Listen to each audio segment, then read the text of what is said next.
નમસ્કાર મિત્રો, આપ સૌનું સ્વાગત છે અમારી ચેનલ સેમ નાઝ ઇન્ફોમાં। જો તમને ઇન્કમ ટેક્સ પોર્ટલ પર નવું રજીસ્ટ્રેશન કરવું છે અથવા લોગિન કરવામાં કોઈ સમસ્યા આવી રહી છે તો આ વિડીયો તમારા માટે છે। આજે હું તમને સ્ટેપ બાય સ્ટેપ બતાવીશ કે કેવી રીતે નવા યુઝર તરીકે રજીસ્ટ્રેશન કરવું, મોબાઈલ અને ઈમેલ આઈડી વેરિફિકેશન કરવું, પાસવર્ડ સેટ કરવો અને ત્યારબાદ સરળતાથી લોગિન કેવી રીતે કરવું। તો વિડીયોને અંત સુધી જરૂર જોતા રહેજો જેથી એક પણ સ્ટેપ મિસ ન થાય। તો મિત્રો, સૌપ્રથમ આપણે ગૂગલ પર આવી જવાનું રહેશે।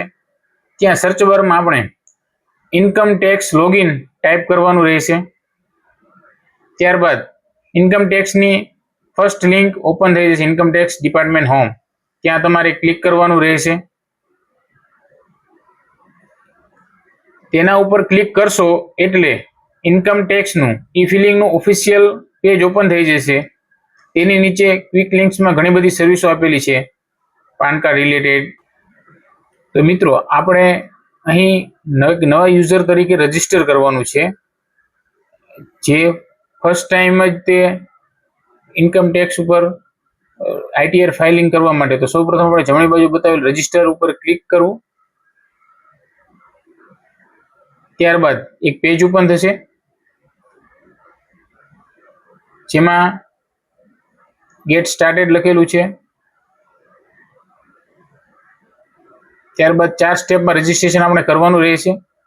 તો નીચે register as a tax payer select કરવું, અધર્સ ન કરવું। તો ટેક્સ પેયર સિલેક્ટ કરી આપણે નીચે જે બોક્સ બતાવ્યું છે તેમાં પાન નંબર આપણો એન્ટર કરી દેવો।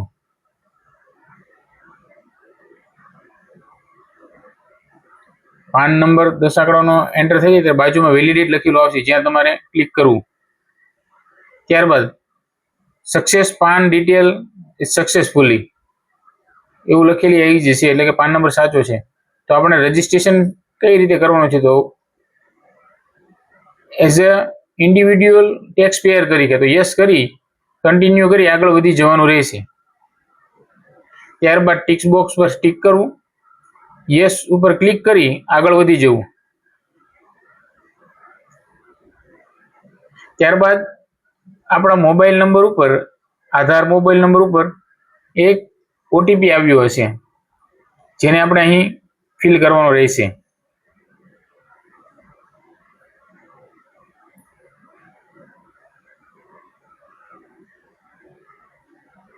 ત્યારબાદ વેલિડેટ કરી આગળ વધી જવું। ત્યારબાદ બેઝિક ડિટેલ અને કોન્ટેક્ટ ડિટેલ એ બંને એડ કરવાની રહેશે। તો ફર્સ્ટ આપણે બેઝિક ડિટેલ એન્ટર કરી દઈએ, બેઝિક ડિટેલની અને બાજુમાં કોન્ટેક્ટ ડિટેલ। તો ફર્સ્ટ આપણો પાન નંબર દેખાય છે, તેની નીચે લાસ્ટ નેમ એટલે કે આપણી સરનેમ એટલે અટક ટાઈપ કરવાની રહેશે। ત્યારબાદ મિડલ નેમ, તો મિડલ નેમમાં જો વાઇફ એના હસબન્ડનું નામ એડ કરી શકે અથવા કોઈ એના ફાધરનું નામ એડ કરી શકે। અને ફર્સ્ટ નેમમાં આપણું પોતાનું નામ, પાન કાર્ડ ધારકનું પોતાનું નામ એડ કરવાનું રહેશે।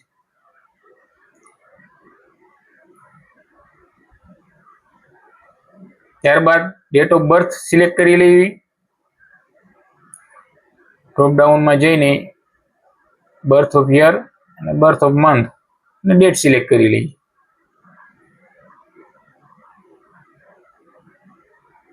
ત્યારબાદ બાજુમાં જેન્ડર સિલેક્ટ કરવું, મેલ છે, ફિમેલ છે કે અન્ય છે, તો એમાં આપણે ફિમેલ સિલેક્ટ કરી લઈએ। ત્યારબાદ નીચે રેસિડેન્શિયલ સ્ટેટસ એટલે તેમાં રેસિડેન્ટ કરી કન્ટિન્યુ કરી આગળ વધી જવું। ત્યારબાદ કોન્ટેક્ટ ડિટેલ માટેનું પેજ ઓપન થશે, જેમાં આપણે પ્રાઇમરી મોબાઈલ નંબર એન્ટર કરવાનો રહેશે। તો ફર્સ્ટ બોક્સમાં આપણે મોબાઈલ નંબર એન્ટર કરી દઈએ।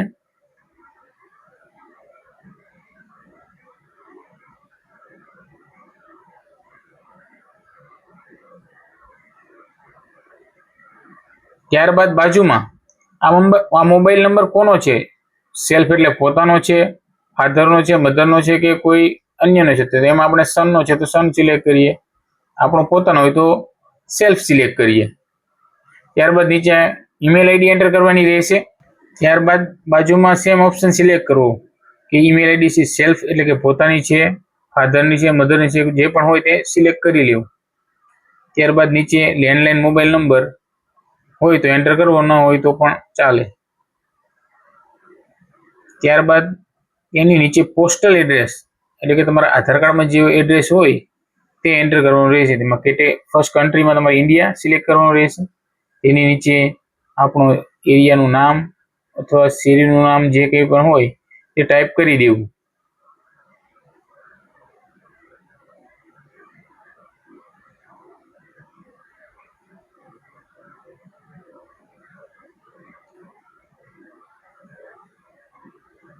ત્યારબાદ નીચે પિનકોડ નંબર એન્ટર કરવાનો કહેશે, જે એન્ટર કરી દેવો પિનકોડ નંબર. ત્યારબાદ પોસ્ટ ઓફિસ એટલે કે પોસ્ટ ઓફિસ ક્યાંની છે એ નામ સિલેક્ટ કરવાનું રહેશે અને પોસ્ટ ઓફિસ ગામનું નામ સિલેક્ટ કરવાનું રહેશે. અને ડિસ્ટ્રિક્ટ કયા ડિસ્ટ્રિક્ટમાં છે અને તેની સામે સ્ટેટ કયું સિલેક્ટ કરવું, તો એમાં ગુજરાત સિલેક્ટ કરી લઈએ. ત્યારબાદ આપણે જે ડિટેલ ભરી તે જોઈ લઈએ અને કન્ટિન્યુ કરી આગળ વધી જઈએ.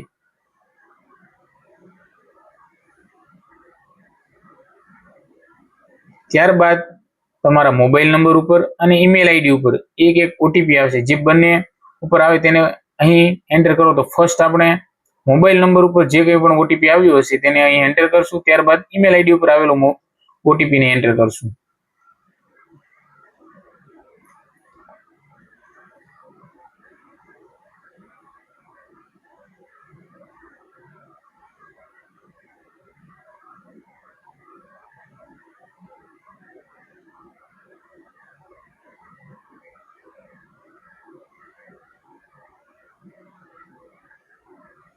ત્યારબાદ કન્ટિન્યુ કરી નેક્સ્ટ સ્ટેપમાં જવાનું રહેશે.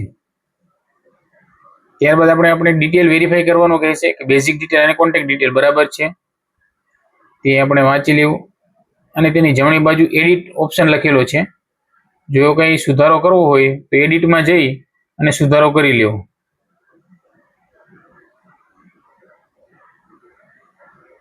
તો કન્ફર્મ કરી આગળ વધી જઈએ. ત્યારબાદ આપણને પાસવર્ડ સેટ કરવાનું કહે છે. પાસવર્ડ એવો હોવો જોઈએ કે તેમાં small A B C D, big A B C D, special characteristic અને ન્યુમેરિકલ સ્ટ્રોંગ પાસવર્ડ સિલેક્શન કરવાનું રહેશે, જે તમને બાજુમાં બતાવેલ છે. અને નીચે એક મેસેજ આપણો ટાઈપ કરવાનો રહેશે, જેથી આપણે લોગિન કરીએ ત્યારે એ મેસેજ આપણને પોપઅપ થઈ શો થઈ જાય. સેમ પાસવર્ડ નીચે એન્ટર કરી દઈએ અને અહીં એક મેસેજ એન્ટર કરી દઈએ, જે આપણને લોગિન વખતે યુઝફુલ રહેશે.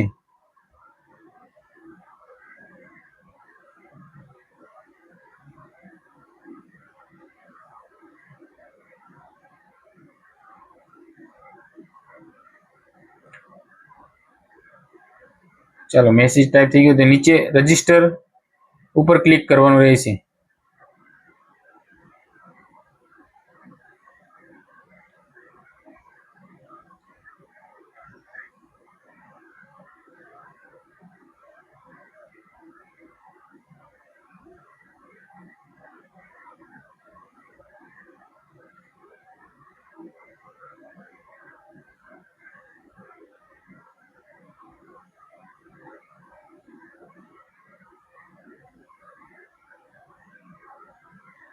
રજીસ્ટર ઉપર ક્લિક કરશું એટલે આપણું રજીસ્ટ્રેશન સક્સેસફુલી લખેલું આવી જશે અને એક ટ્રાન્ઝેક્શન આઈડી જનરેટ થઈ જશે અને આપણા ઈમેલ ઉપર પણ મેલ આવી જશે.